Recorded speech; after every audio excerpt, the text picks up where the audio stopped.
Shalom, shalom, soyez bénis dans le beau, précieux nom de notre Seigneur et Sauveur Jésus-Christ. Bien, cet après-midi, je veux parler de la valeur des reproches dans une relation dans un couple. Dans Amos chapitre 3, verset 3, la Bible dit deux hommes peuvent-ils marcher ensemble sans être convenus. Cela veut dire que quand vous avez décidé de vous mettre ensemble, vous êtes partis sur une vision. C'est très dangereux de se mettre avec quelqu'un sans une vision.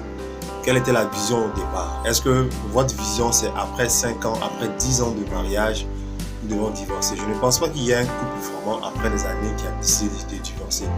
Moi, ce sera vraiment un contrat de mariage. Vous comprenez? Donc, dans ce message-là, je veux t'interpeller à vraiment prendre conscience sur les reproches. C'est vrai qu'il peut exister des reproches, mais si les reproches, vraiment, je peux dire, commencent à pleuvoir dans ta relation, c'est tout simplement que tu ne changes pas. Il y a des gens qui ne changent pas, je ne sais pas pourquoi. Il faut changer, tout le monde change. Vous comprenez, tout le monde change.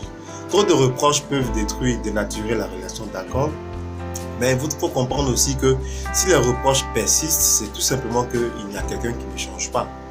Et il y a des gens aujourd'hui qui ne font plus de reproches, pas parce qu'ils sont heureux, pas parce que ça va bien, mais ils ont décidé de vivre dedans, ils ont décidé de subir la relation, et ce n'est pas intéressant, ce n'est pas le plan de Dieu.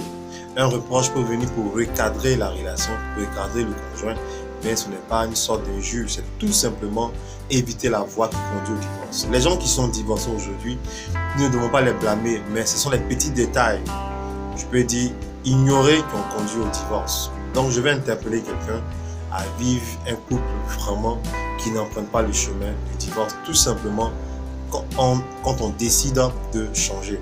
Si tu décides de changer, les reproches auront leur place dans le couple. Mais quand vous ne donnez pas de place aux reproches, quand tu penses que c'est toi qui as toujours raison, fais attention, un matin tu seras surpris d'une décision que Dieu n'a pas voulu dans ton couple. C'est pourquoi je veux interpeller quelqu'un, tout le monde change. Pourquoi tu rentres sans me saluer? Pourquoi tu te déshabilles sans me saluer? Ce sont des reproches, voilà, faut pas dire « Oh, tu exagères ». Attention, si la personne exagère, c'est tout simplement que toi aussi tu exagères dans le fait de ne pas vouloir changer. Tout le monde change et tu peux changer. Et tu peux empêcher ton couple d'emprunter la voie du divorce si tu décides de changer. Dieu te bénisse et comprends que la vision, ce n'est pas d'être marié et après divorcer. La vision, c'est de se marier et de vivre heureux. Que Dieu bénisse ton couple. Shalom à toi.